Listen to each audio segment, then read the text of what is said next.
Bienvenidos a Lo Simple No Vale. Hoy tengo el placer de contar con Mikel Ayestarán, periodista corresponsal en Israel. ¿Qué tal estás? Hola, muy bien, encantado de estar con vosotros. Bueno, pues gracias a ti un poco vamos a conocer un poquito más sobre Israel, a preguntarte sobre algunas cosillas también. Y bueno, la primera pregunta que te hago, ¿qué tal es vivir allí? ¿Para ti qué significa? ¿Cómo lo ves? ¿Qué balance haces del país? Hombre, yo la verdad es que vivo en Jerusalén. Mm. Y bueno, pues yo llegué aquí en 2015 y desde el punto de vista, o sea, como periodista me parece la ciudad más interesante del mundo. No conozco un lugar tan interesante como Jerusalén. Y el balance, pues, es un poco pesimista desde el punto de vista del periodismo, porque me parece que por mucho que hemos explicado, por mucho que hemos contado esto mil veces, al final, hasta que no vienes aquí, ¿no? Y lo ves en directo y vives aquí, pues no te das cuenta del impacto de lo que representa realmente una ocupación en marcha en el siglo XXI, ¿no? Tienes que venir aquí, tienes que verlo, ¿no? Y eso es un punto, pues, muy en contra, yo creo, de todos los periodistas que hemos pasado por aquí, ¿no? Los más grandes han pasado por aquí y sin embargo, pues tienes que venir y verlo con tus propios ojos para hacerte una idea, ¿no? A nivel personal es un balance positivo porque estoy aquí con mi familia. Antes yo trabajaba como enviado especial y ahora pues aquí al menos podemos estar juntos.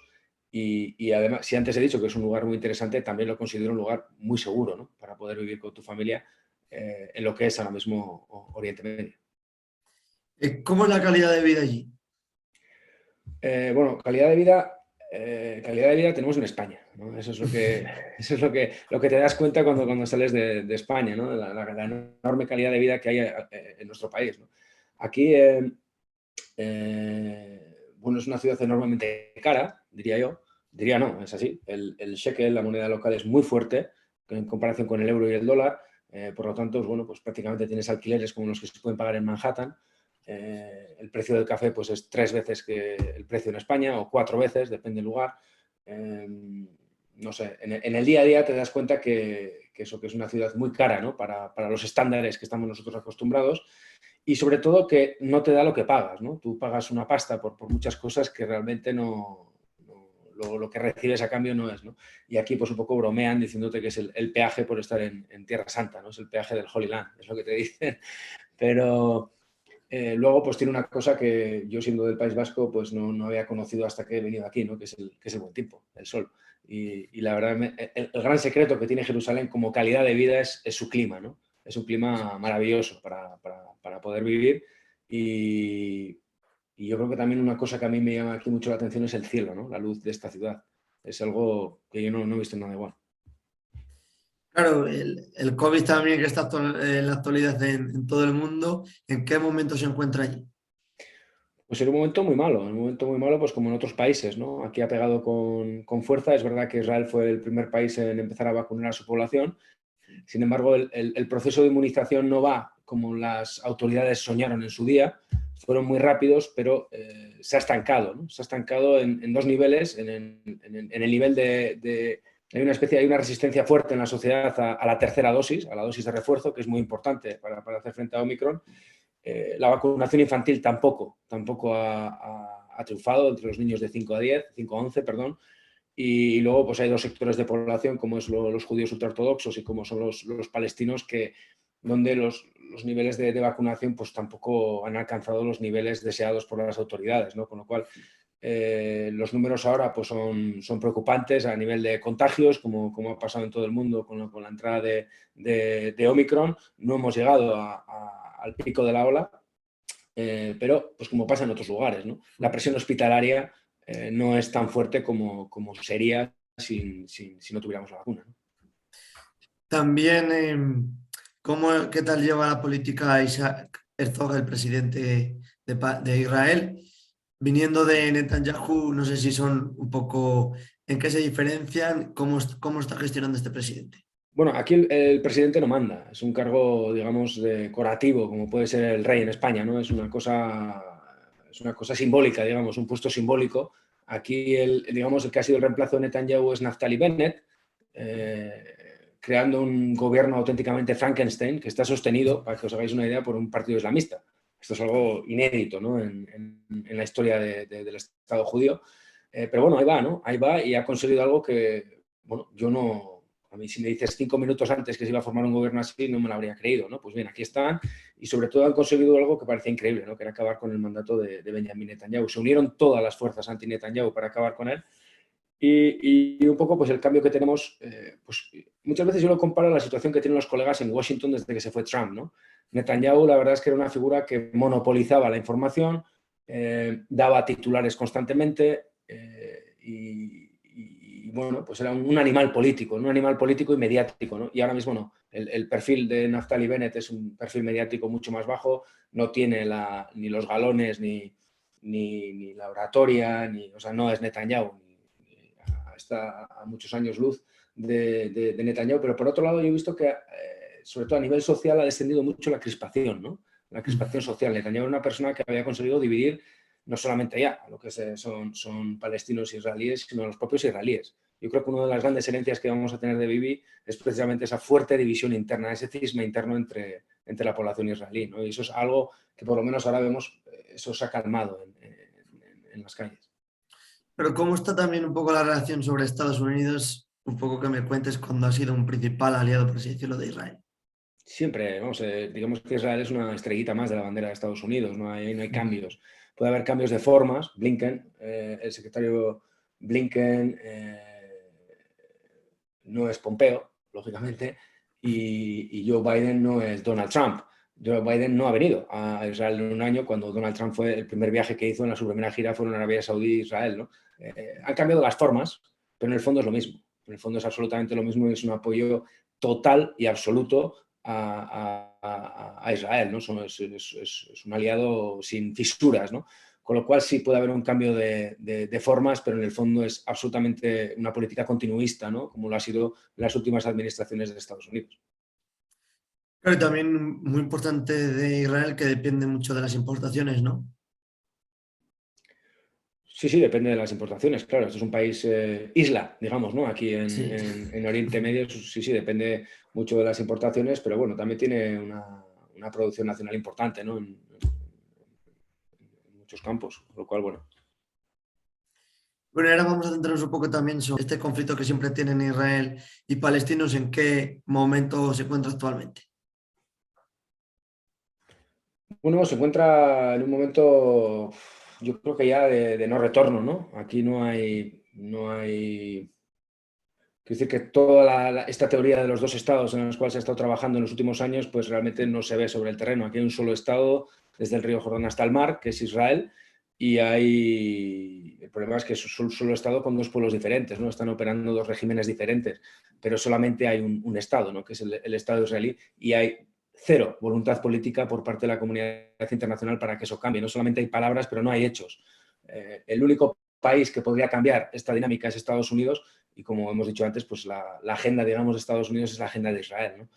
Por lo tanto, no hay, ahora mismo es que yo diría no hay ni conflicto, ¿no? Simplemente hay un país que es Israel y hay, bueno, pues este ente que la comunidad internacional ha creado, que se llama Autoridad Nacional Palestina, que no tiene autoridad, no es nacional, porque está partida entre Gaza y Cisjordania, y no es Palestina porque depende absolutamente de la ayuda externa para seguir viviendo, ¿no? Con lo cual, digamos que las cartas están echadas y aquí solamente hay un Estado que es Israel, ¿no? Si las cosas no cambian, digamos que lo que va a tener que tomar una decisión es Israel sobre qué va a tener que hacer, ¿no? Con toda la gente que vive en la tierra que están ocupando.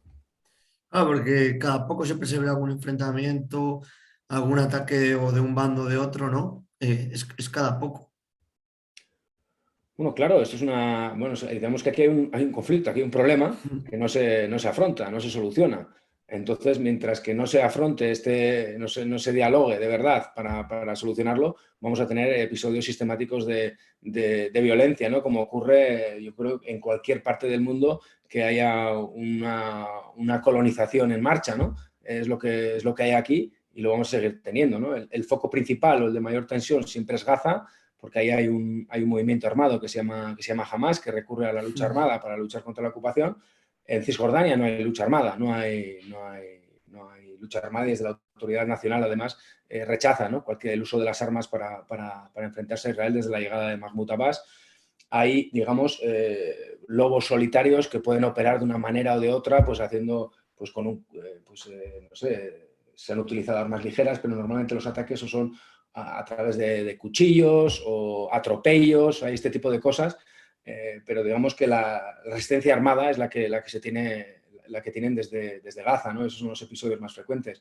Pero digamos que eso es lo que se lleva a los titulares. Lo que no aparece en los titulares es esa violencia diaria, ¿no? Que supone tener bloqueada a una población de 2 millones de personas en Gaza desde hace 13 años, o lo que supone mantener un ejército desplegado en Cisjordania para proteger a las colonias, ¿no? Eso también es otro tipo de violencia, ¿no? Y por eso, pues sistemáticamente vamos a tener episodios, ¿no? de violencia hasta que esto no se arregle. Aquí lo que se van alcanzando son acuerdos muy puntuales, que simplemente son tiritas, ¿no? Pero la herida está ahí, ¿no? Entonces, os afronta o no os afronta. Claro, que al final no se ve fin porque si nadie interviene de ninguna manera, No, la el, intervención tiene que ser exterior. Aquí no hay ninguno. O sea, quiero decir, aquí hay una parte que es la parte fuerte, que es Israel, y hay una parte que es la parte palestina, que ahora mismo está increíblemente debilitada porque además está dividida, ¿no? Están divididos entre ellos, con lo cual aquí el único actor que tiene fuerza suficiente para implantar algo es Israel, ¿no? ¿Y cómo es la convivencia también de las distintas religiones que hay en Israel, aunque en su mayoría son judíos? Bueno, la convivencia, yo creo que aquí, digamos que son tres narrativas totalmente diferentes, ¿no? Religiosas y políticas, ¿no? Entonces, eh, aquí ahora mismo estamos en una fase en la cual los judíos tienen el poder y están intentando imponer un Estado judío, pero bueno, ya vimos a lo largo de la historia, aquí también los cristianos han intentado imponer un Estado cristiano y fracasaron. Los musulmanes han intentado imponer un Estado musulmán y también han fracasado, y ahora estamos en la fase en la que están intentándolo los judíos, ¿no? Vamos a ver qué pasa. No sé, de momento sí, son los que tienen la fuerza y demás, pero aquí no hay aquí digamos que coexisten, pero no hay una convivencia, ni hay... Están juntos, pero no están mezclados, ¿no? Y eso, el ejemplo más claro es la ciudad vieja de Jerusalén, ¿no? Donde están los 3 lugares santos para las 3 grandes religiones del libro, y ni se miran a la cara prácticamente. Hay una parte que es la parte fuerte, que es la parte judía, y en las otras 2 partes pues están un poco a verlas venir, ¿no? Pero luego a su vez también hay muchas divisiones. Por ejemplo, los cristianos están absolutamente divididos, ¿no? Entre católicos, ortodoxos. Dentro de los ortodoxos están los griegos, están los armenios, están los coptos. O sea, sí, es un mapa muy complejo, ¿no?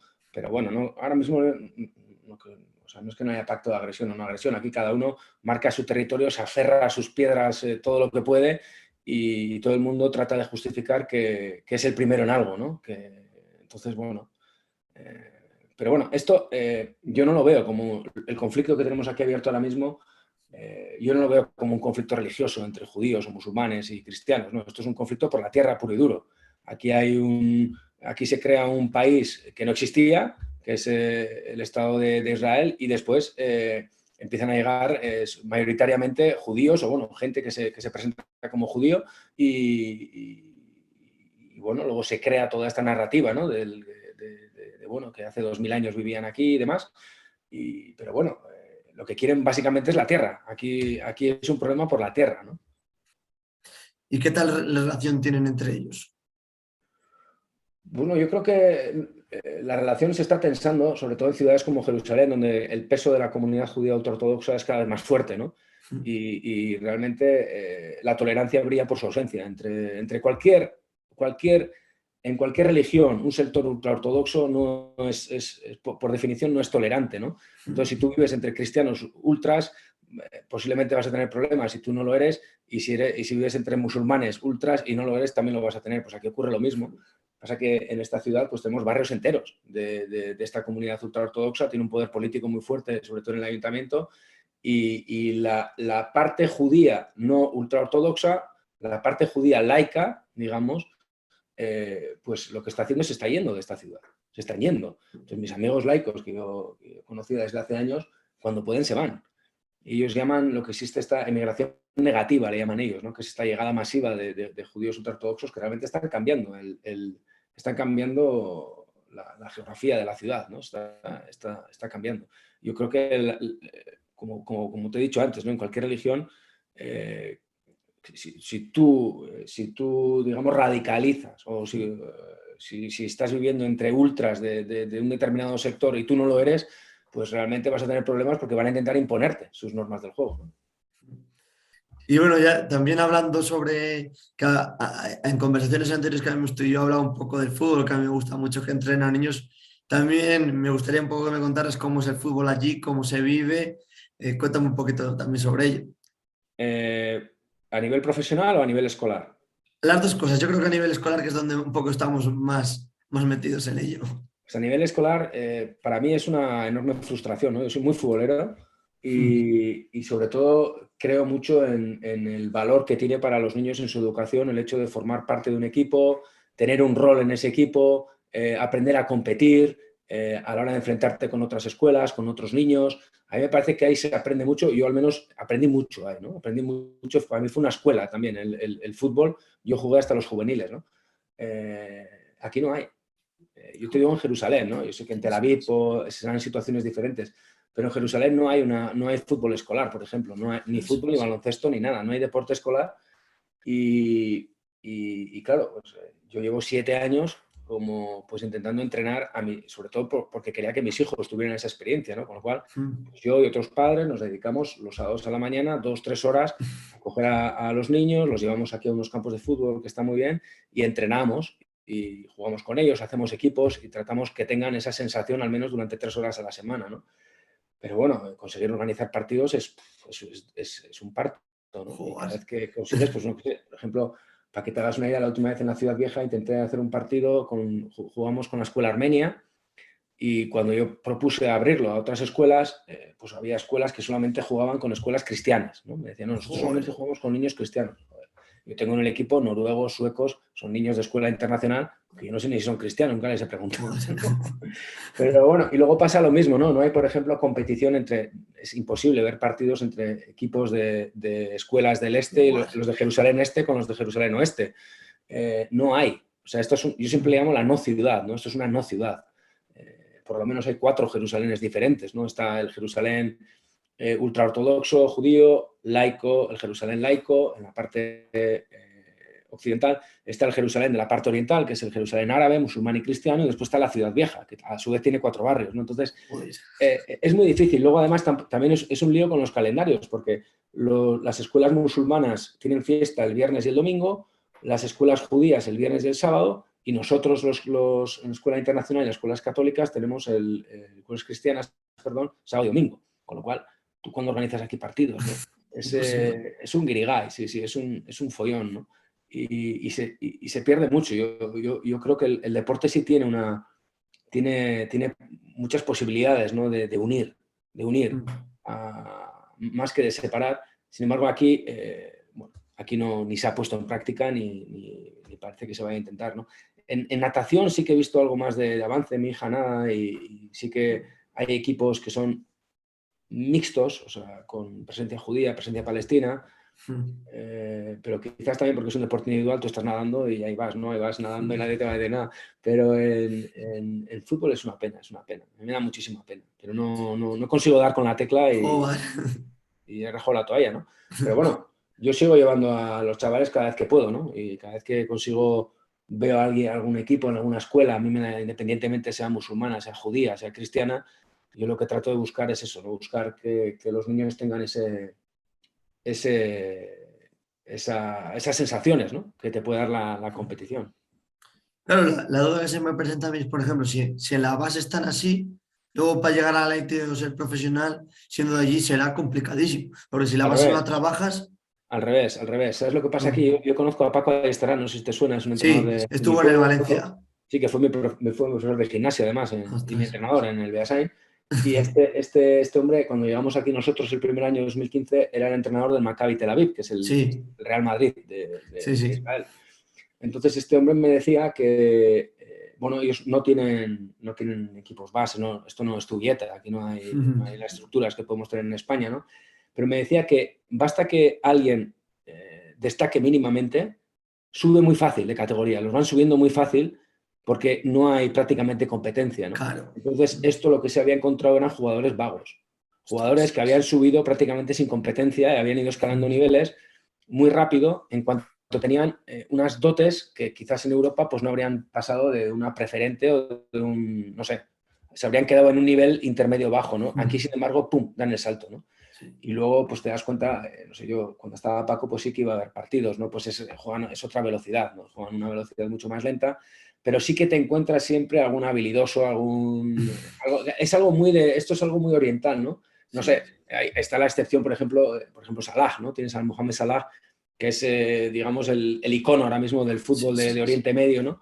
Pero sí que aquí en los equipos sí que te vas a encontrar sobre todo extremos así habilidosos, rápidos, pero no, es más extraño que te encuentres centrocampistas, trabajadores, tipo, no sé, pues, un Mikel Merino, ¿no? Aquí no te vas a encontrar un tipo de estos así curtido que te va a llevar el equipo y te va a soportar el centro del campo, ¿no? Más difícil. Hombre, ha habido dos grandes jugadores israelíes que han pasado por la Liga Española, como es Dudu Sí, Aguati y Benayoun, que estuvo en el sí, Liverpool sí, y todo. Esos dos sí, sí, jugadores han claro. sido muy buenos. Sí, pero ¿dónde jugaban? Ah, en España. Sí, sí, pero ¿en qué posiciones? Dudu Aguate, de portero, que Era jugó portero, también, sí, sí, en el Racing pero de Benayoun Santander sí. y en el Deportivo también estuvo. Y Benayoun. Sí, el año pasado hubo también Estuvo en un el delantero, un 9 en el Valladolid. No sé si sigue este año. Ha habido un 9 en el Valladolid también. Weisman. Sí, creo que sí. O sea, ahora mismo tú comparas el nivel que tenemos Es que España está a un nivel... y sobre todo yo cada vez que voy a España y veo cómo se trabaja, ¿no? La cantera, cómo ha cambiado el fútbol, ¿no?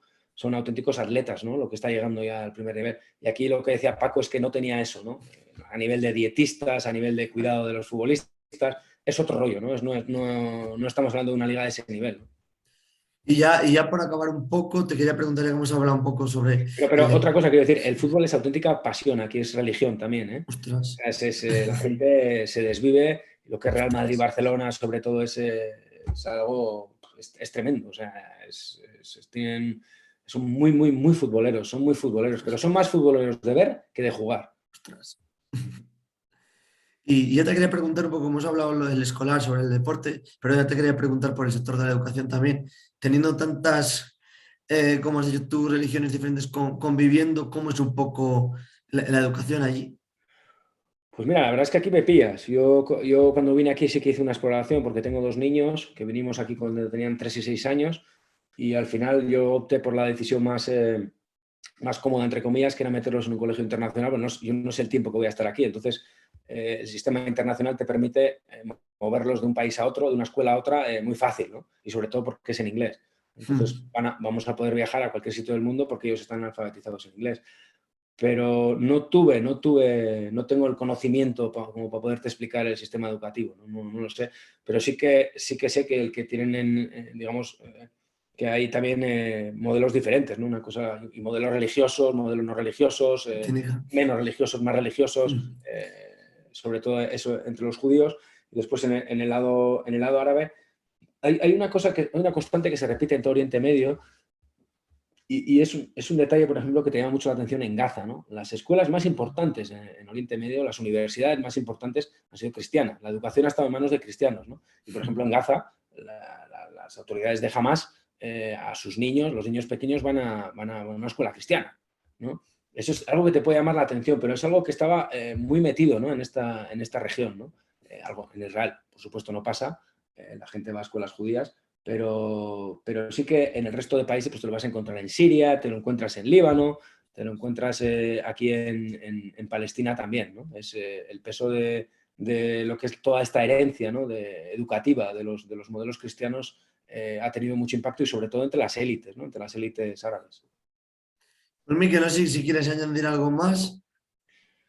Pues nada, que a ver, cuando quieras organizamos un partidillo. Me dices Sí. tú qué chavales tienes, yo te llevo aquí Yo Dale. tengo aquí el séptimo caballería, ¿eh? Tengo de todo, parece la ONU. Yo tengo un equipo... Y está muy bien el fútbol, además, porque se repiten todos los tópicos que tenemos, ¿no? Sobre los países, ¿no? Pues yo Hmm. tengo dos chavales alemanes que son alemanes, es que son Tony Ostras. Cross, o sea, realmente, ¿no? Ostras. Desde pequeño.